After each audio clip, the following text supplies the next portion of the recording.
All right, welcome back to another episode of Modern Cyber. As always, I am your host, Jeremy. Delighted to be with you today.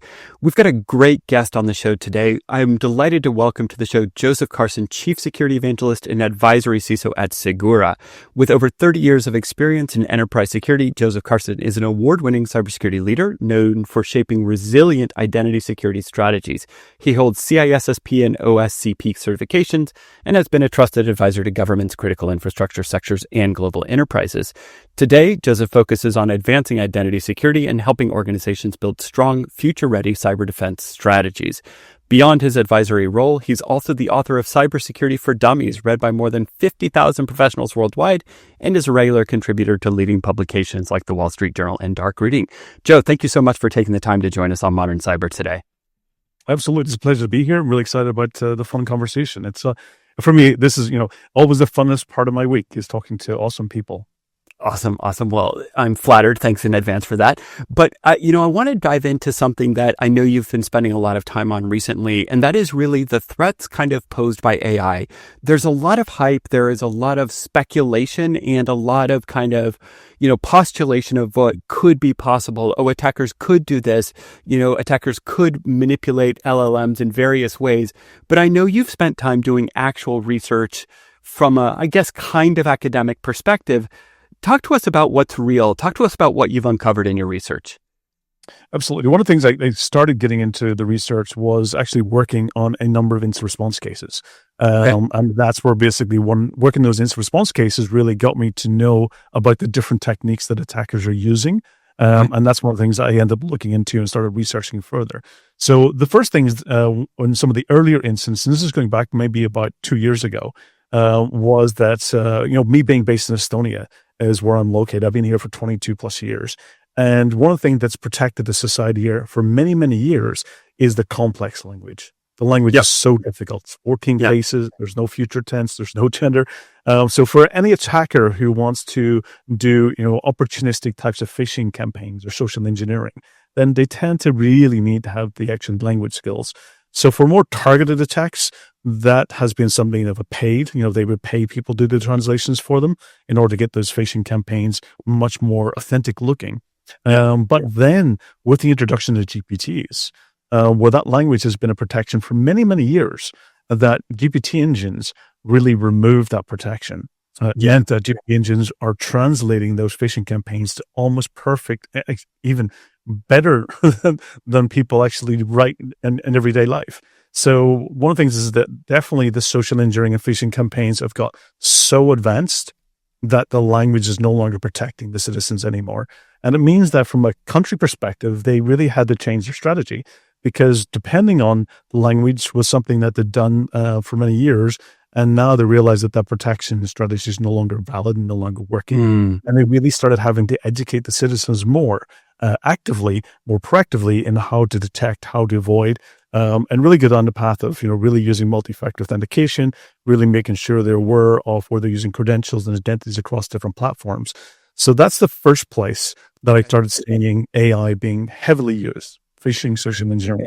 Yeah. Can we talk about that for a second? Absolutely. Before we move on, because I've got a couple of questions there that I want to dive in on. And, I'm a native Finnish speaker, and like Estonian, it's a complex language where, to your point, people kind of relied on, if something looked really bad, very often the grammar would be bad, the tenses, the cases, very obvious indicators that this is either garbage or at best case, it came from a non-native speaker who is trying to learn the language, whatever. But okay, so you get past that. Now you're faced with basically the challenge of educating the population that you cannot rely on if it looks bad. Right now, you have to actually exercise some level of caution and reasonable thinking in looking at a good looking email that is written correctly. But that's at the citizen level. We often think about security awareness inside or security awareness training inside organizations. How do you do that for a whole country or a whole population, which, granted in the case of Estonia, a small population like Finland, but still a whole country? It means that you really have to start from an awareness perspective and a government initiation to educate the citizens everywhere. And it really means a very wide program. It starts in schools, it starts in the businesses, it starts in the public-private enterprises and businesses. So it really means that you really have to double down on your awareness programs and campaigns across this society. Okay. If you don't, what happens is that the impact of that can be huge financial impact for citizens and businesses. So it's in the government's interest to make sure that they minimize the financial impact by investing in the protection of citizens. So it really starts at having a very broad, wide-scale educational and awareness program that really teaches about that, how to it's no longer just about trying to determine that the phishing emails are authentic or non-authentic. It's now about the actions that happens once you click on something, about how to minimize it from that perspective. How to make sure you've got the right, additional security controls in place that prevents the ability for attackers to either do financial, basically exchange or do financial transactions or to steal your personal information. It really means you have to go beyond just phishing protection.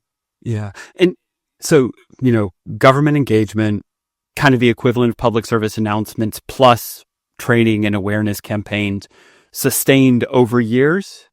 Fair to say? It has to be multiple times a year over years. I remember when Estonia was going down the path of actually introducing the digital identity for society. And that was an education that happened over a multiple year period. And this is again going to have to be one of those exercises where it is a multi-year campaign to really build resiliency into the population. And Estonia is often cited to your point about this kind of digital ID. One of, if not the most digital society in the world, everything is digital, right? And I've got a friend I shared with you kind of before the show who moved from Estonia to Ireland and was really surprised by how little of the government services in Ireland were digitized. But it also leads to then, kind of a risk of having kind of a central citizen database that could be theoretically breached. And so, has the Estonian government had to think about multi-factor and identity protection at that kind of national ID level? Absolutely. That's one of the great things is that, the whole digital society and digital identity has been something that's been, started from a foundation back in the early 90s when it first became independent and had basically been developed through the late 90s to where they really thought long-term about making sure that they wanted to go down this paperless society, that there's no paper being used, that everything is digitalized. And ultimately, the purpose of that means that you gain huge efficiencies into basically parallel processes. And in order to make sure one is to de-risk it, is that there's no single repository and data lake that everything's kept, that they had to de-risk it into multiple data lakes and data repositories. So to decentralize that in a way that minimizes that if an attacker did ever get access to one, they don't have the full visibility of everything.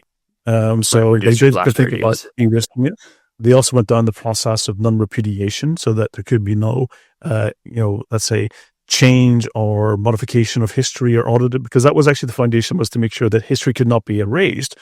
Because when you're an occupied country, that one of the things is the state occupying you changes history, education, knowledge, and facts, and manipulates them. And they want to make sure that could not happen in the digital era. So they incorporated it really early into the system, also blockchain capabilities to make sure that there isn't repudiation in the data. And therefore, the government themselves can never change history as well, because that actually the blockchain root hash once a month gets actually published in the Financial Times newspaper. So therefore, any citizen at any point in time can go back and audit history of the data repositories. So they have actually thought, you're correct. Anybody who cares to transcribe like a X-digit alphanumeric string, that is that hash. That hash is actually, if you look at the Financial Times paper, you'll see that hash actually printed. It's a root hash, and you can go and take it, and you can go and say, I want to check the data, from 3 years ago. And you get that hash, you can validate it, and it will give you an integrity check. So, okay. All right. And if you think about that from a manipulation perspective, to go and destroy all the Financial Times papers of that single day in all of the world is almost an impossible task. So they really thought through.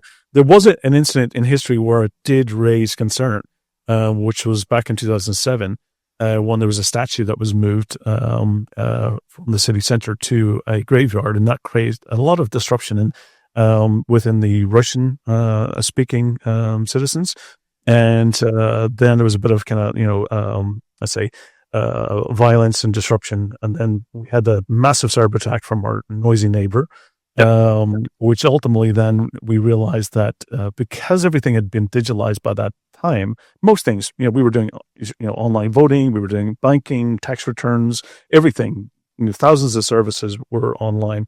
And the fear was that if there was ever a land invasion, then all the data is residing within the actually Estonian, land, because it was under sovereign protection.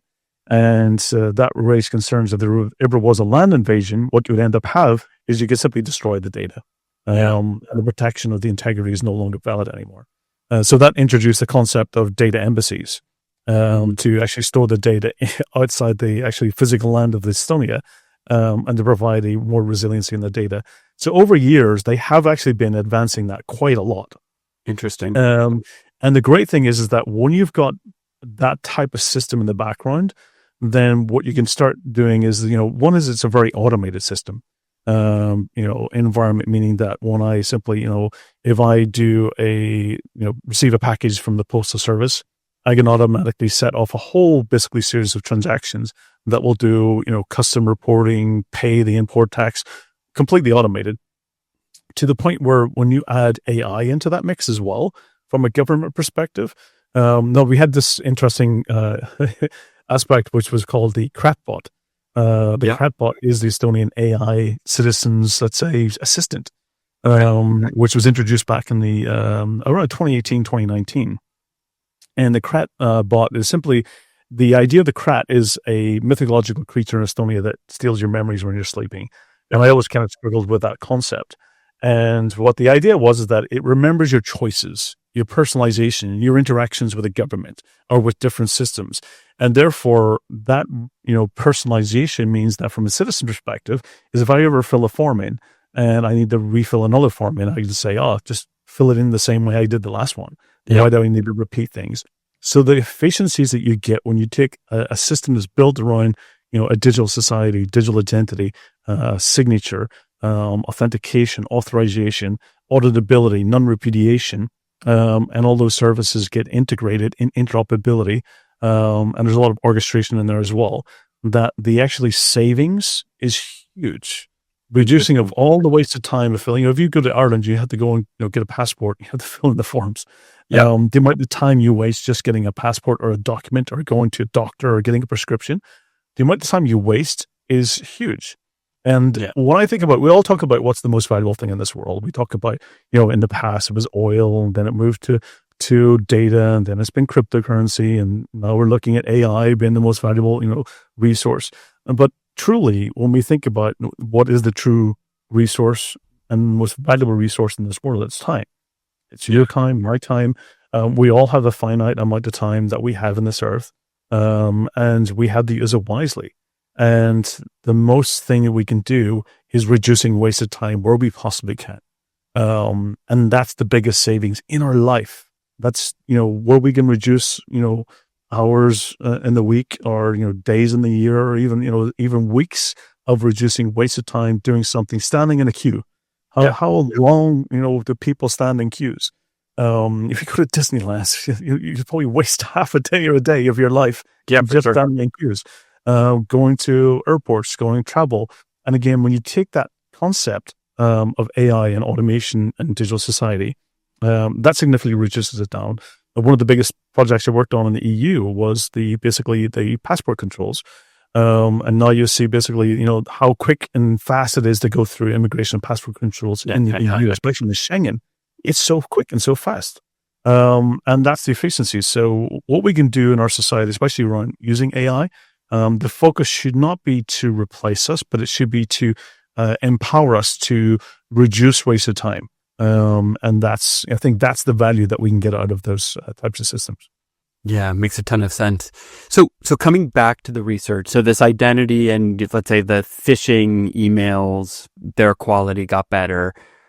That's a real threat, right? In terms of manipulating the average user, whether they be a private citizen or within an enterprise. And let's say the spear phishing aspect of, well, I know specifically what organization you work for because that's easy to find on LinkedIn, and I can figure out who your boss is probably and craft a very well well-structured, very, perfect grammar, perfect structure email to tell you, I'm your boss, I need you to approve this transaction, et cetera, et cetera. Okay, so that risk is real. What's the next kind of real risk that you've uncovered in your research? So the next part, after that, what's happened is in the past, when I was working on a lot of incident response cases previously, sometimes it would take the attacker, sometimes weeks or months to analyze the data that they've stolen. In most cases, there's data exfiltration. Even if ransomware was deployed, there's data exfiltration. They're stealing data because they want to sell it, they want to monetize it, they want to get rewards out of their, their work that they've done. So data exfiltration is one of the top techniques. It even overtook, ransomware encryption cases as the top method for extortion. So now they're stealing the data, and they've got terabytes of data that they've, and they'll go through it and analyzing it. When you dump that into a machine learning and large language model, and you start querying it, now it's taken away from that weeks or months to analyze to seconds. They take that data and they're now able to understand about, tell me where there's credentials in this data dump. Tell me where there's credit card information, personal information. They can simply just start asking it questions. So data analytics side of things from a AI perspective has meant that attackers are now performing at accelerated speed and understanding the data dump. So it means even they can start understanding about what type of ransom demand or extortion that they can, require or ask or demand from the victim. And they can get better understanding about the financial aspect of things, is that how much insurance do they have coverage, and that might be able to get that from the data dump as well. So it really comes into is that now they're able to analyze data at amazing speed than they have before. And even before, they can start understanding about, before they even start contacting the victim, they have already got that information at hand. Interesting. Okay. And that can lead to a lot of things. That can certainly lead to much more rapid exploitation of an identity where they've, let's say, uncovered a credential, a token, a key, whatever.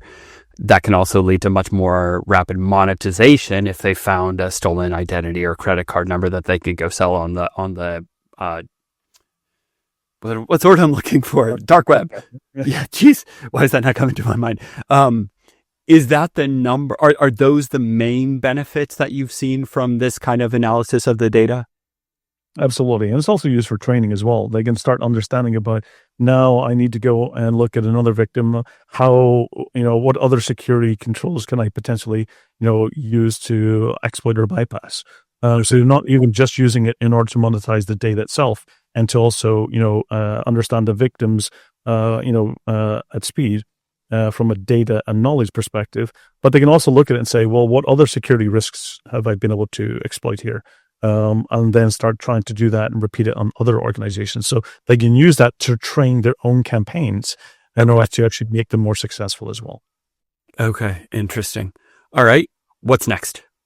So the next part is, which was quite interesting, is that, as I'm getting involved, sometimes I get contacted by different agencies, governments, companies and organizations that come in and, help with their incident response or take a look at the incidents and help provide some type of direction. And for many years, that was the common things. I started seeing data extortion, analyzing the data quicker, and the phishing got so accurate, so impressive, that the next thing, interestingly, at the end of second half of last year, prior to, let's say July of last year, there's a couple of financial fraud cases that I was asked to help and assist with. Prior to that, all the interactions I had with the criminals was through basically messaging or chat or burner email. So you're communicating with the attackers, and you're communicating with real people. Okay. July, all of a sudden I started getting basically one of the financial fraud cases was a chatbot. Yeah. And now it started getting interesting. It's like, now I'm chatting with a chatbot. What?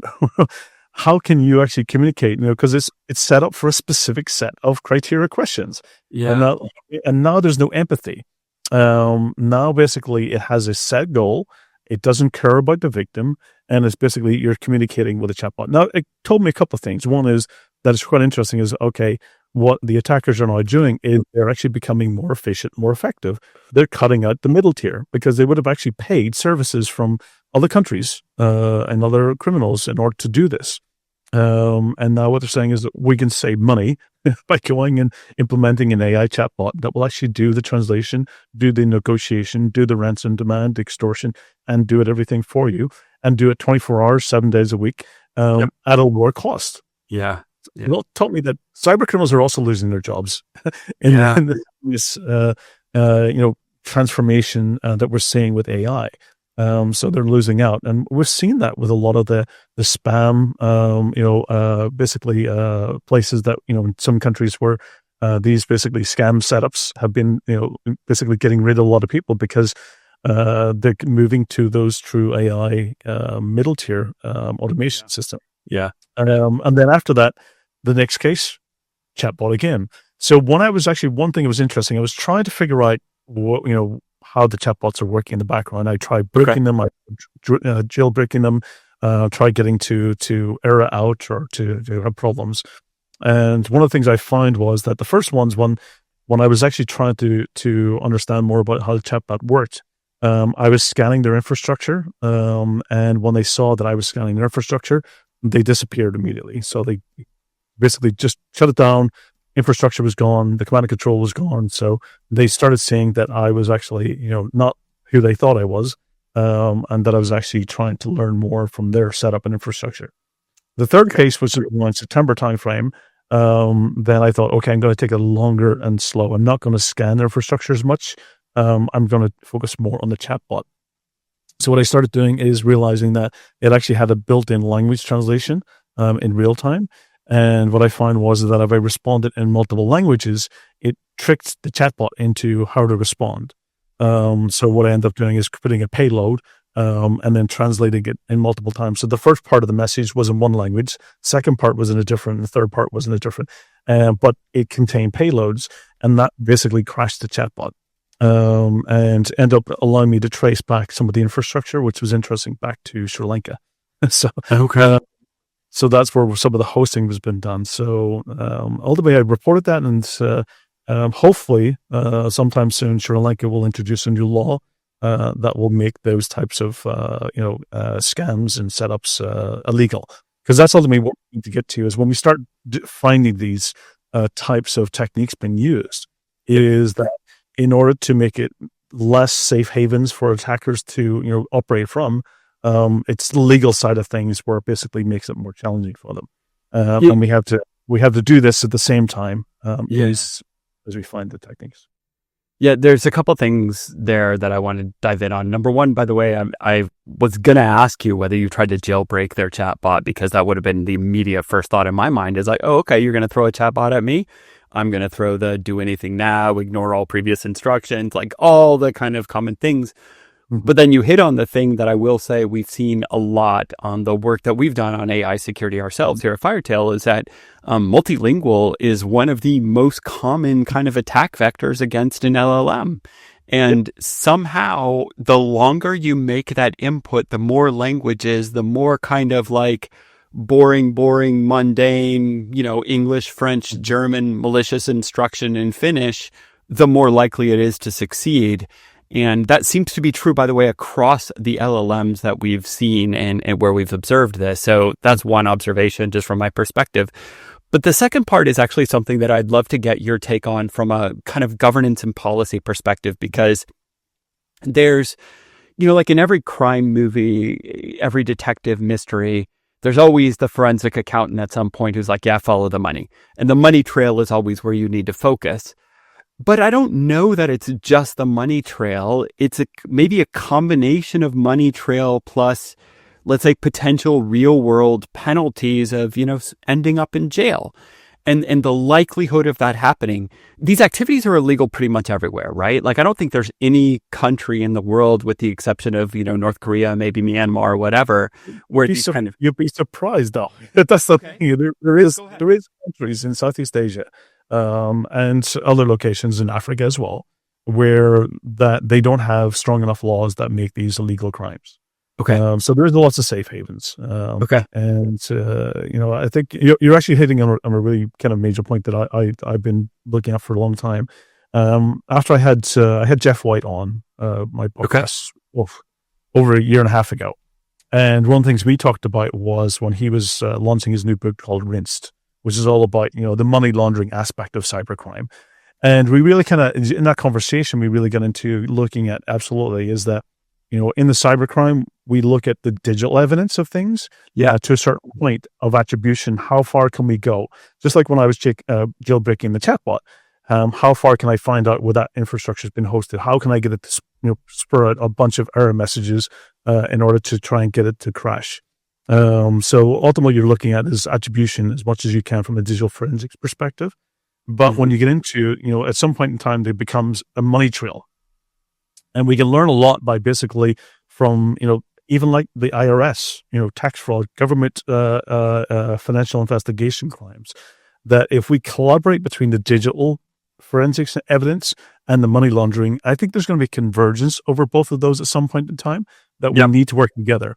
Because ultimately, at some point in time, my expertise stops when I find the location, but then somebody else has to pick it up in order to find out where the money go.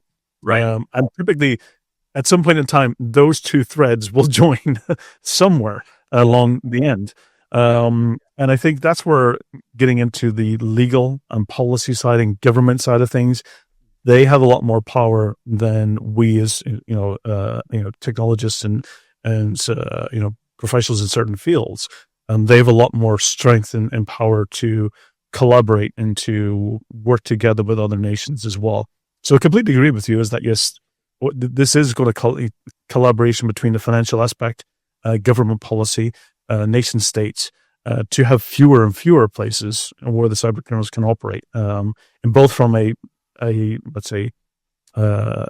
technical aspect, making what the actions they're doing is legal, but also the financial aspect as well. Yeah. So you have to tackle both, and really, to your point, it's the convergence where you can really narrow in. Okay. Was there any other kind of learnings from the AI research that you've done, beyond these chatbots and the conversions and the payouts and everything else? Yeah. So absolutely, one of the next things is that, their code generation, they're actually, the writing the new generations of ransomware has been written automatically for them, and taking the lessons learned. So as I mentioned, there becomes that feedback loop from what they're doing from the existing campaigns that's working successfully.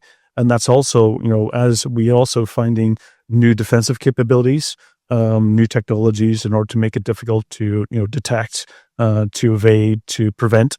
They're taking that and actually feeding it back into having the code rewrite itself, right, to do better evasion, to take advantage of new vulnerabilities that's being discovered all the time. So when we've got vulnerability intelligence, when new CVs come out, and we're actually going and saying, okay, now we need to download and we need to patch those systems, they're automatically incorporating those CVs and the actually exploits into the code immediately. So a large amount of the code being written is now basically using AI generation.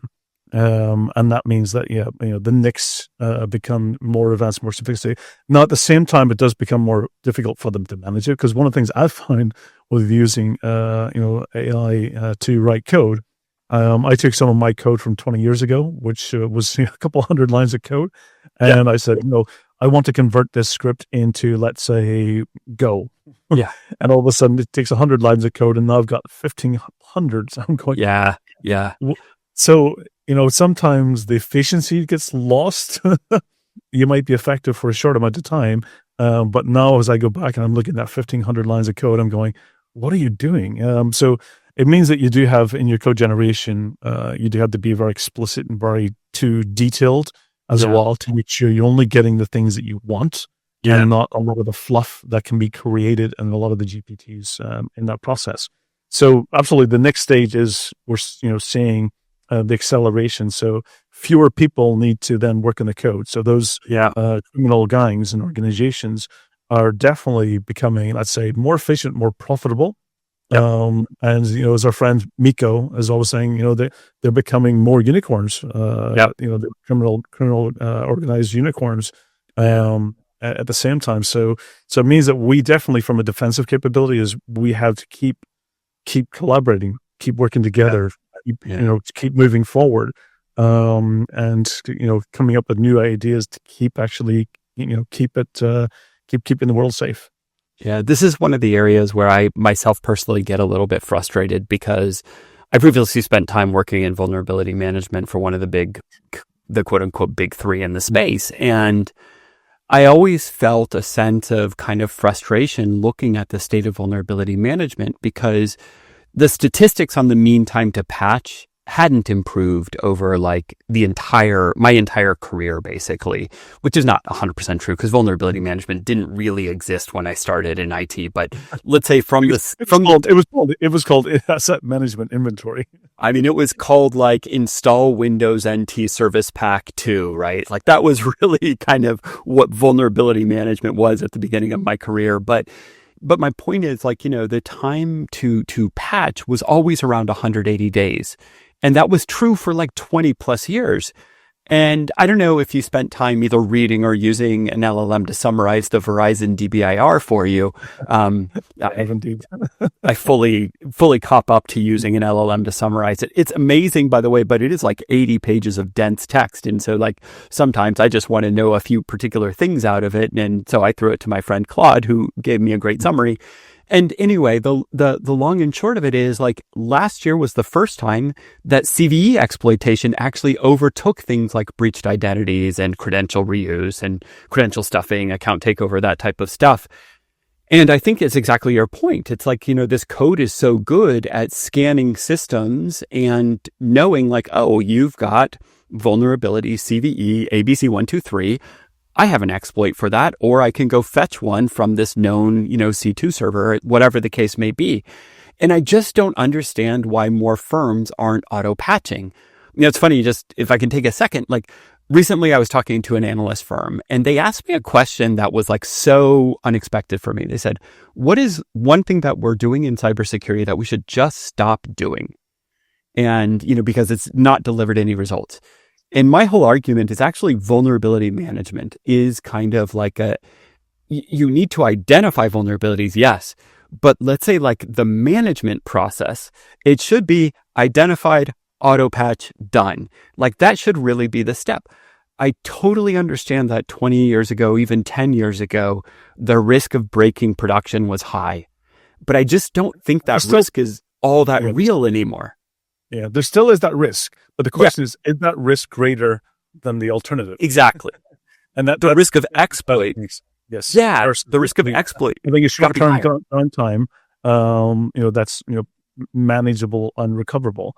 So that's the role we see. And I think you can classify systems and do, because I came, again, also I was a patch management background. And it was always that, you're always chasing. You're never patched. You're always, there's always the next Tuesday. There's always, every week, there was always the start of the week where you start Tuesday and you start deciding, okay, well, where do you need to deploy it? And by the time you get to Friday, you're already rolling back. And I think patching systems today and applications have become so good that we have less downtime as a result of it. They've been virtualized, they've been streamed. So I completely agree. And a lot of the systems that you can get to auto patching as best as you can. There are certain systems, of course, where in medical, industrial areas, SCADA controls, that they might have certificates and quality control that you may decide, okay, can we sandbox it, in a way that basically limits the impact of those systems. So certain systems, the criticality of systems, you can, look at alternative approach. But for the general IT and operations from an organization side of things, the edge devices, the users, they can be auto-patched. I don't see a reason. And if there is any downtime, the minimal impact of it is so low from a financial cost. We can look at the CrowdStrikes. Yes, those things will happen. But it's very rare these days. I worked in the times of many filter drivers and filter drivers. If you got the filter driver down and you conflicted with something else in the wrong altitude, and you got the BSOD. But how many BSODs do you have today? Very few. Very few. Microsoft have, with the mini filter driver and separation and isolation and having a large number of altitudes, it's very seldom you ever do see it. There is scenarios, they do happen, but is that much more costly than having a ransomware attack? Exactly. And to your point about, let's say, classifying systems, we've got to be well past the 80-20, right? Where like at least 80% of systems you should just put on auto patch. And reduce your workload, reduce your attack surface, reduce your vulnerabilities, like just massively. Awesome. Especially with containers and virtualization. You can do that at scale. Again, as I mentioned, it comes down to those industrial kind of, the production line systems, the physical systems that have certifications, that if you patch it, then you become uncertified, you can't use it. Yeah. Those are the things that becomes more challenging. Yeah. Any other key takeaways from your research on kind of AI powered attacks? I think that's the most I've seen. Of course, knowledge sharing. There's lots of LLMs out there that have been jailbroken that are purposely, done with the guardrails off. So, from a knowledge sharing and education side, it means that definitely from attackers and new script kiddies, simply the knowledge path for them is much lower. So they can simply, just with an internet connection, a simple computer, they can become very sophisticated very quickly. So that's for another area, is that the entry level into this attacker's path or career path is becoming much more accelerated because of the knowledge and a lot of the systems you can get as a service today. So, which is, it means that we have to focus more about, one is how do we get the education and knowledge path into the defense side of things much more accelerated as well. So I think, overall, I think the defense side is using AI a lot more than the attackers today, because a lot of the basics still just works for the attackers. So they're just doing it in certain areas, whether being to improve, initial access, to improve the data analysis, to improve their efficiencies, their costs, and their learning path. So they're definitely investing in those areas that basically they can get improvements on. But a lot of the basics still work. The credentials, weak passwords, the vulnerabilities, all of those things still work. And they're still using those in order to gain access and to cause damage to lots of victims. On the defense side is where we're using AI a lot more. Into one is penetration testing now has been AI automated. The SOC detection engineers is now getting AI automated, where you're basically taking all of that knowledge that you're getting across multiple organizations and creating a much more agentic based knowledge approach. That now you've got the best knowledge. But again, that's for, let's say, the attacks that you know of. That's where you're benefiting, is the knowns and knowledge learning is for the unknowns that we have to continually having people evaluate and use that knowledge as well. So, so the great thing is, from a defensive perspective, is we're also moving forward, improving. And we're still here, as Miko says at his keynote. That's right. We're still here. But we do basically, the speed at both the defense and attackers move at varies slightly from year to year. Sometimes they get further ahead. Sometimes we catch up. But it's one of those, it's one of those things, is that let's hope that they don't get too far ahead. So it means that we always have to keep innovating. We always have to keep collaborating. We always have to, up with new ideas, new techniques. And it's not just from a technology perspective, but it's also from a policy, strategy, awareness, knowledge, getting more people into the field. Because my concern is that we're getting less people interested in this field. So we have to make it much more. It's too 24/7, too stressful for a lot of people. So we have to make sure that, there is the opportunity in order to help and think more about, when people do get in this industry, that there's also the mental health, and there's also the taking care of people, making sure that they actually get time out. Because it is a 24/7, sometimes, it's, you have to force yourself to switch off, because literally, your job's in your pocket with your mobile phone. So we have to be more attractive, from the new, talent that's coming in as well. But I have hope. I do as well. I always get scared, but I have hope that, we will all work together. And, I think from a legal perspective and a technology perspective and a society and people perspective, is that if we get that right, that it will make us stronger and more resilient. Yeah, I think that is a great note to end today's conversation on. Joe Carson, thank you so much for taking the time to join us on Modern Cyber. If people want to learn more about you, the work that you're doing, some of that research, what's a good place for them to check out? Absolutely. Social media side for me is probably, the most dominant I'm in is LinkedIn. So, take a search for me on LinkedIn. You'll find my profile quite easily. And that's where I share a lot of my research, a lot of the upcoming talks, You'll see also my podcast, which is Security by Default. You can go take some of the previous guests from there. And then also on the Segura website, I release a lot of my reports and ebooks and research there also. So those are definitely the places that make it easy to connect with me. And I'm always willing to if you reach out and you have questions, I'm always willing to do my best to answer them. Fantastic. We'll get those linked in today's show notes, and we'll get this pushed out. And I'll just say thank you again for taking the time to join us. We will talk to you next time on the next episode of Modern Cyber. Bye for now.